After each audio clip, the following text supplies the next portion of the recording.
Hello बच्चों, हम लोग नीट 2024 का पीवाईक्यू कुछ सॉल्व कर रहे हैं 2024 के लिए। तो 2008 से स्टार्ट कर रहे हैं, ठीक है। तो पहला क्वेश्चन यहाँ पे देखो 2008 का नीट का है। पहले ये एआईपीएमटी था, अभी नीट है। तो क्वेश्चन क्या कह रहा है कि which of the following set of quantum numbers represent highest energy of an atom. तो पूछा है हाईएस्ट एनर्जी ऑफ एटम। तो इसमें तुमको ध्यान रखना है कि जब भी n प्लस हाईएस्ट बोलेगा कि किसकी एनर्जी होगी, तो तुम क्या करना है, एन प्लस एल जोड़ के चेक करना। जिसका n प्लस एल ज़्यादा होगा जोड़ने पर उसी की हाईएस्ट एनर्जी होगी। तो इस वाले पहले चॉइस में देखो 3 और 2 है n, तो 5 हो जाएगा फर्स्ट चॉइस में। दूसरे चॉइस में 4 और 0, तीसरे चॉइस में 3 0 एंड चौथे चॉइस में 3 + 1। तो सबसे ज़्यादा कौन आ रहा है, यही 5 आ रहा। ये तो 4 आएगा, ये 3 आएगा और ये 4 आएगा। तो सबसे ज़्यादा यही हुआ। इस हिसाब से हाईएस्ट एनर्जी इस चारों चॉइस में ए नंबर ऑप्शन का हुआ। ठीक है, चलिए अब नेक्स्ट क्वेश्चन करते हैं।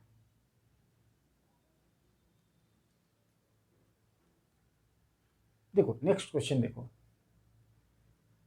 ये आपका नीट का 2008 का ही सवाल है, ठीक है। 2 क्वेश्चन 2008 में आया था। अब बोला इसमें कि consider the following sets of quantum numbers. दे रहा क्वांटम नंबर का सेट, देखो एन एल एम एस का सेट दिया है। फिर पूछ रहा कि which of the following sets of quantum number is not possible. कौन पॉसिबल नहीं है, तो इसमें कौन नहीं होगा। तो देखो पहले वाले में क्या है, n3 l0 m0 + हाफ। तो यहाँ पे तुम्हें क्या देखना है कि s अगर सब में s + हाफ या -हाफ है तो ओके, ठीक है, s + हाफ या -हाफ ही होता है। बाकी अगर 0 1 देगा तो उसको नॉट पॉसिबल कहना। लेकिन सभी चॉइस में देखो s क्या है, +हाफ -हाफ में है, इसलिए s नहीं देखना। अब चलो क्या देखना तुमको, n l m। n देख रहे, n 3 है तो n की वैल्यू 1 से स्टार्ट होगी, 2 3 4 5 होल नंबर में, तो n सभी इसमें ही होल नंबर में ही है। l अगर देखते हैं हम लोग तो 0 2 3 इसमें दिया है, ठीक है। तो अब जानते हो तुम लोग कि l क्या होता है। l होता है 0 से लेकर n-1, ठीक है। तो पहले चॉइस के लिए अगर देखोगे तो कितना होगा, यहाँ 3 रख दोगे, 3 तो ये हो जाएगा l पहले चॉइस के लिए कितना, कि आपको l हो जाएगा 0 और 1 एंड 2, ठीक है। दूसरे चॉइस के लिए क्या हो जाएगी, दूसरे चॉइस के लिए देख लो। अच्छा हाँ, ये भी एक बात, तो m क्या हो, l तो तूने पता कर लिया पहले चॉइस के लिए कि l 0 से लेकर n-1। तो फर्स्ट 3 होगा तो 0 1 2। m क्या होता है, m होता है -l से लेकर +l इंक्लूडिंग 0, ठीक है भाई। तो क्या l की वैल्यू तो 0 हो सकती है, 0 1 2 में से कोई भी, तो जी l 0 है, ठीक है सर। m कितना होगा, तो m देखो l अगर 0 है तो ये 0 भी होगा, m भी 0 होगा, इसका मतलब ये पॉसिबल है, ठीक है। पूछा है नॉट पॉसिबल। अब दूसरा आ जाओ, यहाँ 2 रख दो, l n 2 है तो l कितना आ जाएगा, l आ जाएगा 2 है तो 0 1, ठीक है ना, एक कम आएगा बस 0 1। लेकिन ये क्या कह रहा, दोनों बराबर है, तो ये भी देख लेना, n और l कभी भी बराबर नहीं होते हैं, n और l कभी भी बराबर नहीं होगा। तो ये वाली चॉइस टिक के लेके आ, ये वाला नॉट पॉसिबल है, ठीक है। सी नंबर चॉइस देखो 4 और 3 है, कम है, ठीक है। l हमेशा 3 n से कम होना चाहिए, 4 है और 3 है, कम है, ठीक है। ये वाला तो बराबर था, हटा दिए तुम ऐसे ही देख कर, 4 और 3। तो l 3 है, तो l अगर 3 है तो m कितना होगा, l 3 है तो m कितना होगा, ठीक है ना। तो यहाँ तुम यही देखना, देखो l 3 तो m कितना, तो l 3 है ना सर, तो m हो जाएगा -3 से लेकर +3, ठीक है। तो बीच में -2 तो आएगा ही आएगा, तो ये वाला पॉसिबल है ना, ये वाला पॉसिबल है, ठीक है। नेक्स्ट आते हैं 1 0। अगर ये 0 है तो ये -1 कभी नहीं होगा, क्योंकि m -l से +l बोला गया है ना, तो 0 है तो ये नहीं हो, मतलब ये वाला भी नॉट पॉसिबल, ठीक है सर, ये पॉसिबल नहीं है।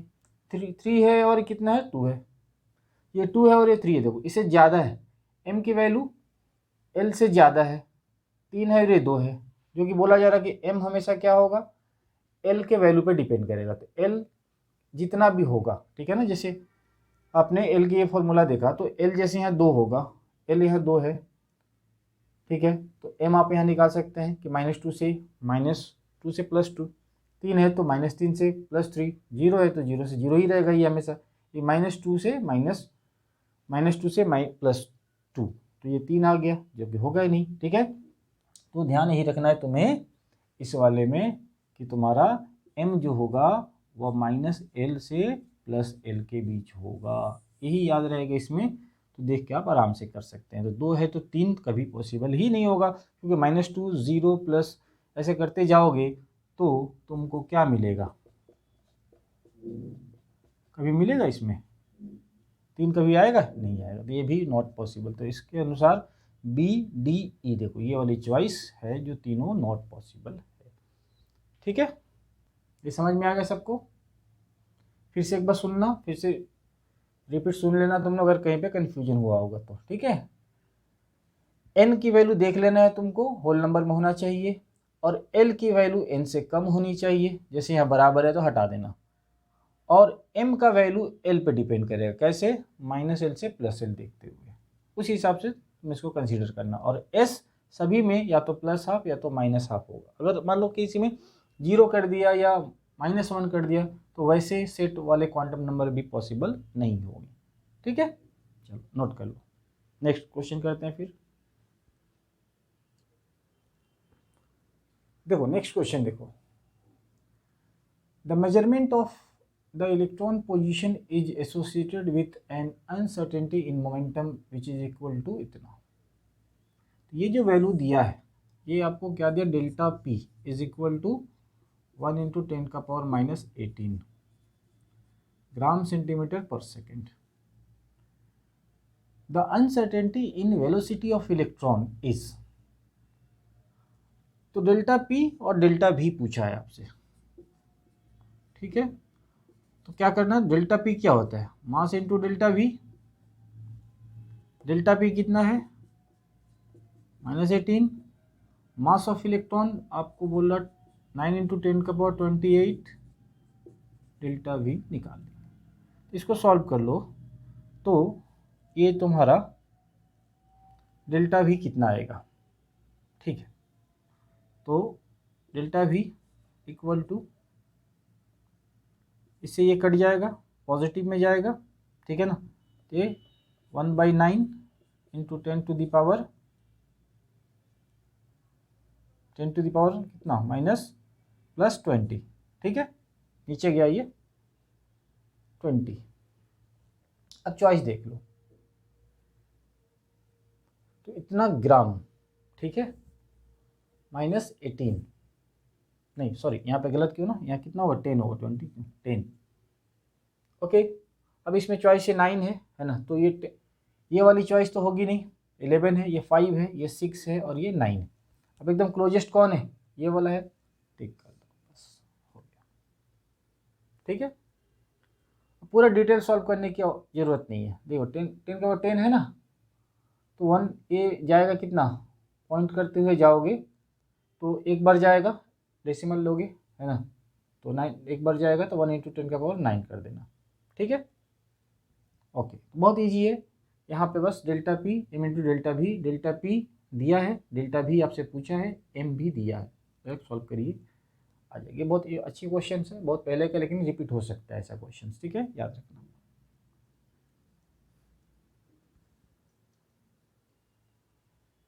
चलो नेक्स्ट क्वेश्चन देखते हैं।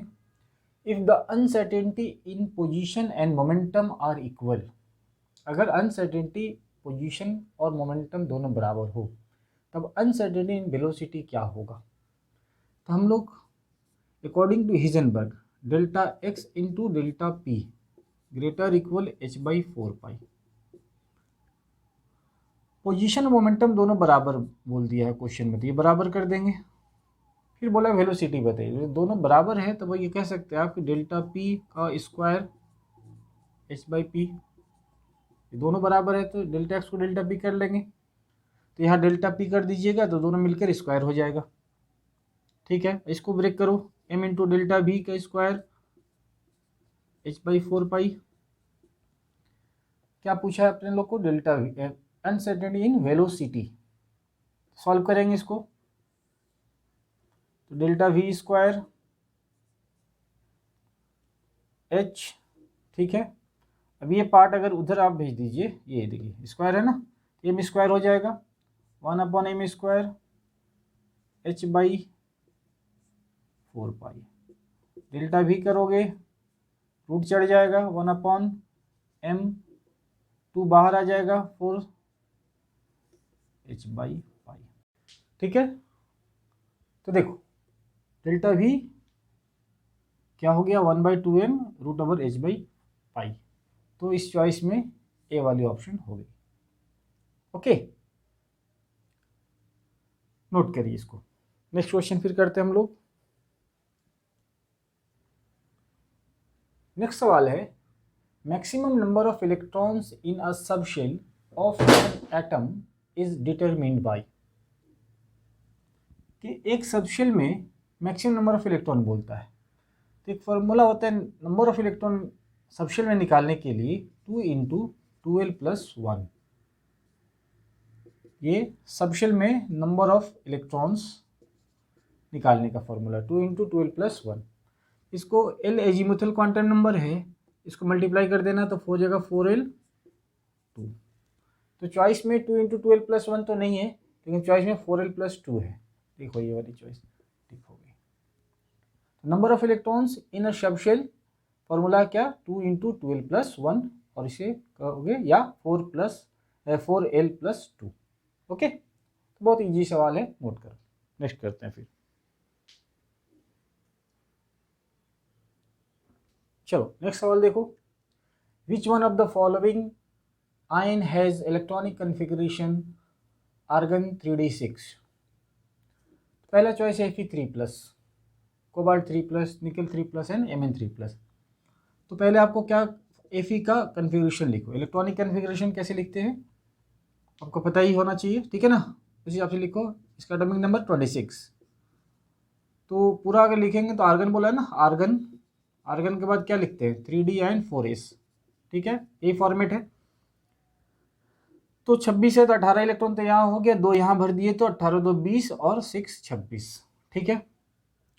3+ है तो 3 हटा दो, यहाँ से 3 हटा देंगे, 3 हटा देंगे तो अपने लोग का हो जाएगा ये आर्गन 3d 2 5 एंड 4s 0। अच्छा ये तो नहीं होगा, तब 3d 5 है, ये 3d 6 यहाँ पे, ये चॉइस नहीं होगा।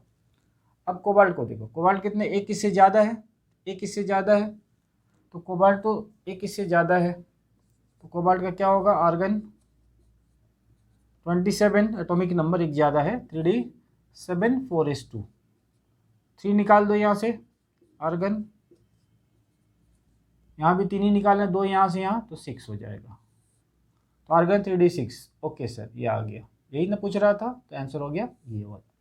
अगर तुम निकेल निकालता तो निकेल का कितना होता 28 है, 28 का आर्गन 18, 2 वहाँ से हटा दिए 8 होता तो 3d 7 हो जाता, तो ये चॉइस नहीं होता। और अगर आप Mn का निकालते Mn3+ का, Mn3+ का तो Mn मैंगनीज है ना, कितना 25, आर्गन हो गया 18, 3d तो S से 2 निकाल कर और यहाँ से 4 कर देना, तो 4s 0 हो जाएगा, तो ये भी नहीं हो रहा। तो आउटर मोस्ट ये वाली जो कन्फिग्रेशन होगा आर्गन 3d 6, ये फिट हो रही है किसी कोबाल्ट के लिए। ओके, तो 3 इलेक्ट्रॉन निकालना, लिखने आना चाहिए आपको, है ना, इलेक्ट्रॉनिक कन्फिग्रेशन वो लिखोगे तभी आप कर पाओगे। करते क्या है 30 तक के लिए, अगर बोले 20 से 30 तो आर्गन एंड 3d 4s का ये फॉर्मेट है। भरना है पहले किस में, इसके बाद 18 के बाद 20, 2 20, फिर 21 22 23 24 25 26 28 29 30, जिंक तक आप ऐसे भर सकते हैं। उसके बाद रिमूवल जब भी होगा 4s से हटाना, उसके बाद 3d से हटाना, फिर चेक कर लेना किसके लिए, ठीक है। चलो नोट कर लो, फिर नेक्स्ट क्वेश्चन करते हैं। देखो नेक्स्ट सवाल देखो। Total number of atomic orbitals in 4th energy level of an atom. Orbital का नंबर बोला 4th एनर्जी लेवल में, कितना होगा, ठीक है। तो फोर्थ एनर्जी लेवल में ऑर्बिटल का जब भी आपसे बोले ऑर्बिटल का नंबर, एटॉमिक ऑर्बिटल्स, तो ऑर्बिटल का नंबर निकालने के लिए, है ना, ऑर्बिटल का number, atomic orbital, number of orbital, formula use कर लो कितना, एन स्क्वायर, एन स्क्वायर। तो फोर्थ है तो यहाँ रख दो 16, आंसर इजी।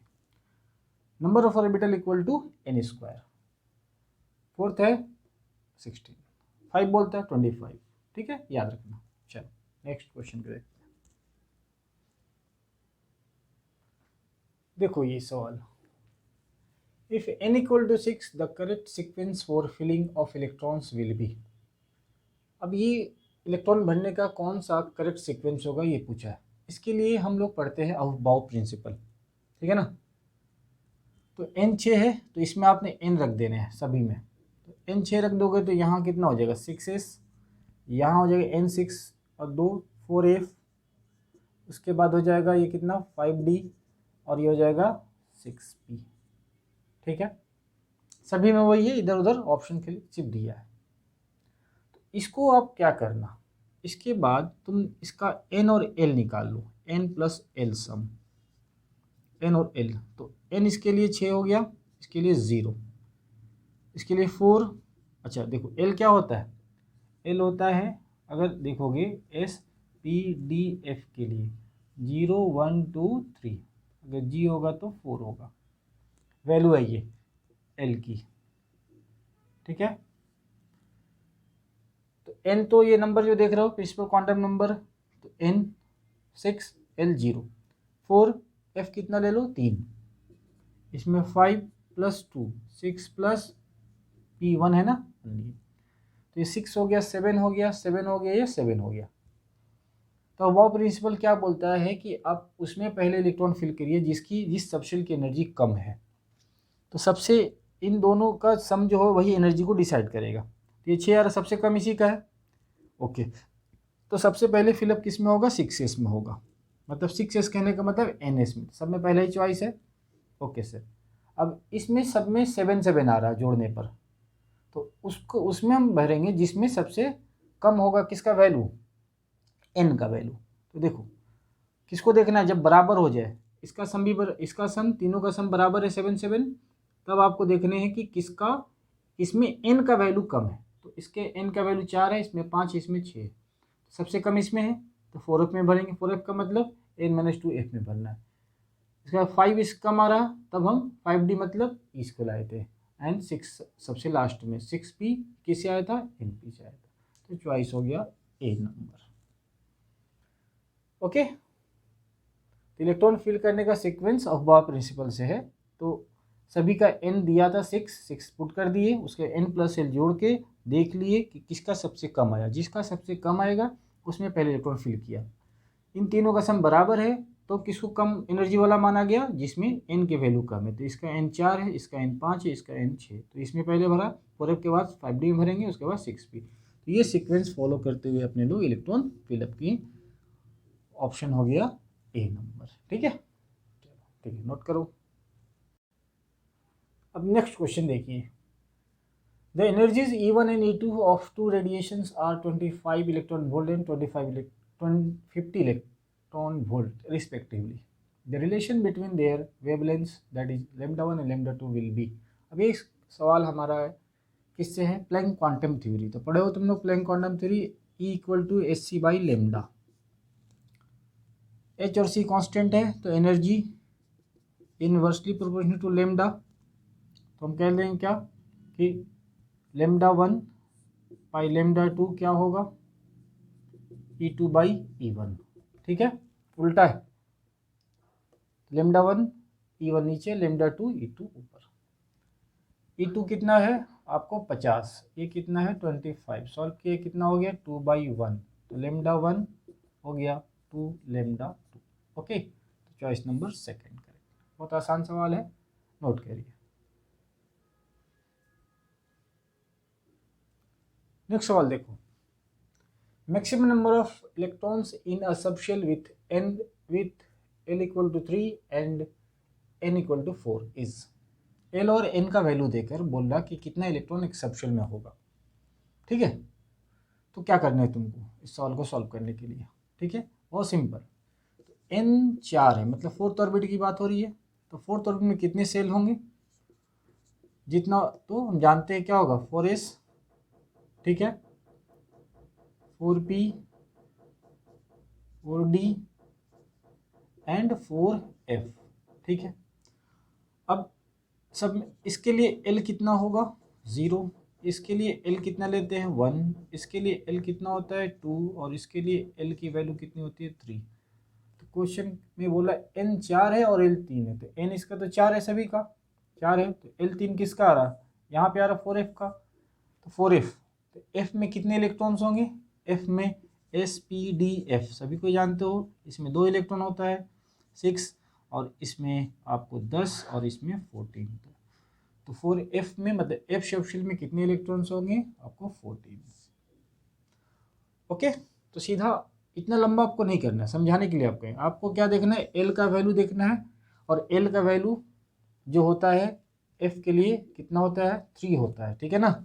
अभी थोड़ी देर पहले बताया था तुमको SP,D,F 0 1 2 3, f 3, l का वैल्यू ये वाला वैल्यू है, तो l का 3 है ना, तो 3 L3 मतलब f के लिए बात हो रही है, f के लिए कितना होगा 14 इलेक्ट्रॉन्स, ऐसे सॉल्व कर सकते हो, ठीक है। तो बहुत आसान सवाल है, इसको नोट करके रखो।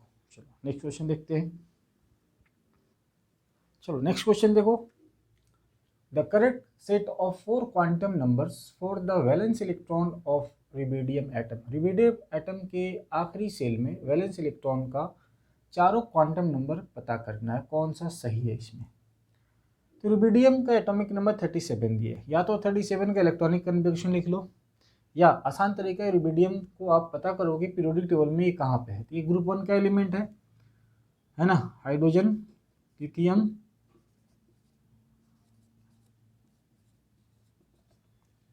Lithium sodium rubidium caesium francium है, लीना को रब से पोटाशियम एक और आएगा ना, हाँ, hydrogen lithium sodium potassium rubidium caesium francium, इसको याद कैसे करते हैं, है लीना को रब से फरियाद। अच्छा, तो यही है आपको रुबिडियम, मतलब ये ग्रुप 1 का एलिमेंट है। तो अगर आप लिथियम का कन्फिग्रेशन लिख दो या हाइड्रोजन का, तो बाकी सभी का वैलेंस इलेक्ट्रॉन का कन्फिग्रेशन भी सेम होगा, ठीक है। तो इसका अगर लिखेंगे हाइड्रोजन का तो 1s1, इसका क्या आएगा 1s2 2s1। अब आपको पूरे का नहीं लिखना है, ये हो गया period number 1, period 2, third period, fourth period, 5 6 and 7, ये 5th पीरियड का एलिमेंट है, मतलब रुबिडियम का आप लिखते लिखते जाइएगा, लास्ट में 5s1 आएगा बस। सीजियम का 6s1, फ्रांसियम का था 7s1, तो 5s1 ये होगा वैलेंस सेल, तो 5 जो हो गया वो n हो गया, n क्या 5, चलो 5 यहाँ भी है, 5 यहाँ भी, 5 यहाँ भी है, ये नहीं है तो हटा दीजिए इसको। s है तो s है, ठीक है, तो s के लिए l कितना होगा, s के लिए l 0 होगा, l 0, तो यहाँ पे 0 है, यहाँ पे तो 0 है नहीं, तो इसको हटाइए, टिक आउट करिए। तो कैसे पता किया गया, रुबिडियम एटम का एटॉमिक नंबर 37 दिया था, या तो पूरे का लिख लो, या फिर उसका ग्रुप पता कर लिया हम लोग कि ये ग्रुप नंबर 1 का एलिमेंट है और 5th पीरियड का एलिमेंट है, तो 5th पीरियड होगा तो 5s1 हो जाएगा, क्योंकि फर्स्ट पीरियड का है 1s1, तो 5th पीरियड का 5s1, 5 हो गया n, है ना, 5s के लिए l हो गया 0, तो और किसी चॉइस में 0 नहीं है, यहाँ पे है, लेकिन इसका n6 है, तो इस वाले को टिक किए, आंसर सी नंबर हो गया, ठीक है ना। तो ऐसे पता कर लेना, बस तुमको याद रखना है कि l का वैल्यू 0 1 2 3 किसके लिए है, SP,D,F, ये याद रखो बस, ठीक है, नोट करो। नेक्स्ट सवाल देखिए, what is the maximum number of electrons that can be associated with the following set of quantum numbers, ठीक है। इसमें n3 l1 और m-1 दे रहा, कितने होंगे मैक्सिमम नंबर ऑफ इलेक्ट्रॉन्स, ये पता करना है इन तीनों वैल्यू को चेक करके। तो यहाँ पे आपको क्या करना है, यहाँ पे सिर्फ m का वैल्यू देखना है, m का वैल्यू कितना है -1। m क्या बताता है, m बताता है m का नंबर की ओरिएंटेशन ऑफ एन ऑर्बिटल्स, ठीक है। तो m-1 मतलब एक ऑर्बिटल को इंडिकेट कर रहा, एक ऑर्बिटल को इंडिकेट कर रहा, ठीक है ना। तो एक ऑर्बिटल को इंडिकेट कर रहे हैं हम, तो एक ऑर्बिटल मैक्सिमम कितने इलेक्ट्रॉन कंटेन करते हैं, वो 2, पॉली स्टेटमेंट, ठीक है, तो 2, तो चॉइस नंबर डी। क्या किया हम लोग, क्या कॉन्सेप्ट लगाए, एन, एल और एम अगर दिया रहे तो एम का वैल्यू को देखकर हमें आंसर देना। तो एम अगर दे रहा है तो फिर आपको सिर्फ 2 ही इलेक्ट्रॉन्स मैक्सिमम कंटेन करेगा एक ऑर्बिटल। एम का एक नंबर जो भी हो, -1 हो, 0 हो, +2 हो, वह एक ऑर्बिटल को इंडिकेट करता है। और एक ऑर्बिटल में मैक्सिमम कितने इलेक्ट्रॉन होते हैं, वह होता है 2 विथ अपोजिट स्पिन। ये स्टेटमेंट पॉली ने दिया है स्पिन, ठीक है ना। तो उसके अनुसार चॉइस नंबर डी में 2 इलेक्ट्रॉन नजर आ रहे हैं, टिक। बहुत ही आसान क्वेश्चन है, सिंपल एकदम क्वेश्चन है, ठीक है ना। ओके, नोट करिए।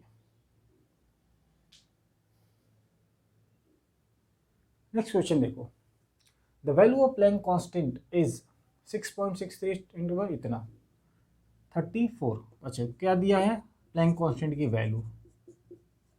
Okay sir, the speed of the light is 3 × 10⁻17। Speed of light 3 × 10⁻17 है, ठीक है। Which value is closest to the wavelength in the nanometer of a quantum of the light with the frequency of इतना।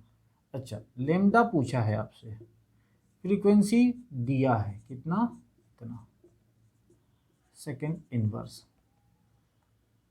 तो इसका कोई role ही नहीं है, क्योंकि फिर स्पीड ऑफ लाइट और फ्रीक्वेंसी दिया हुआ है, तो लेमडा निकाल सकते हैं। वी नो दैट फ्रीक्वेंसी क्या होगा, c बाई लेमडा होता है। c कितना है, 3 × 10⁻17, ठीक है। यूनिट चेक कर लीजिए नैनोमीटर में। ओके, छोड़ दीजिए, पूछा ही है कि नैनोमीटर में वेवलेंथ बताना है, तो उसको वहीं रहने दीजिए। लेमडा कितना है निकालना है, तो लेमडा इधर कर लेंगे हम लोग, v यहाँ चला आएगा, ठीक है। तो v कितना हो जाएगा, कितना दिया है फ्रीक्वेंसी, नहीं, हाँ फ्रीक्वेंसी कितना दिया है, देखो इतना 6 × 10⁻15।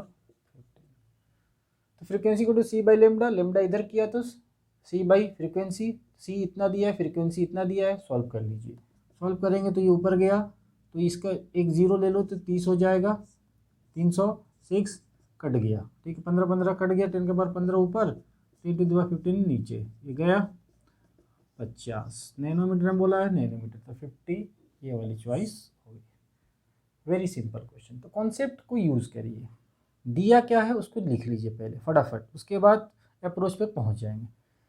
अब बच्चे क्या करेंगे, एच का कॉन्सेप्ट से कंफ्यूज हो जाएंगे। तो एच आपको एक्स्ट्रा ऐसी ही दिया है, तो इसका कोई यहाँ पे रोल नहीं है। सी और वी फ्रीक्वेंसी दिया है, तो लेमडा हम आसानी से निकाल देंगे, ठीक है। चलो, तो ये वीडियो अब हम लोग नेक्स्ट, अब एक पार्ट 1 बना लिए, एक अगला पार्ट बनाएंगे तुमको जो 13 के बाद 14 से लेकर 23 तक का एक क्वेश्चन करेंगे हम, ठीक है। तो आज हम लोग यहीं पे क्लोज करते हैं, आज का सेशन खत्म। एटॉमिक स्ट्रक्चर का PYQ है, जो कमिंग 2024 के नीट के लिए बहुत इंपॉर्टेंट। ये प्रैक्टिस अगर कर लोगे, इस तरह के सवाल पूछे जाते हैं तो बहुत सारे तुम्हारा फॉर्मूला याद हो जाएगा, कंसेप्ट भी क्लियर होगा। अगर कोई फार्मूला नहीं तुमको याद आ रहा है इसमें से, तो फिर थ्योरी जाके चेक करो, फिर उसको फार्मूला को देखो, और फिर इस वीडियो को चेक बना के एक बार, और फिर वीडियो को देखो और फिर समझ लेना, ठीक है ना। तो बहुत हेल्पफुल तुम्हारे लिए रहेगा, ठीक है। चलो, नेक्स्ट मिलते हैं फिर नए वीडियो के साथ, तब तक के लिए bye bye and take care, okay.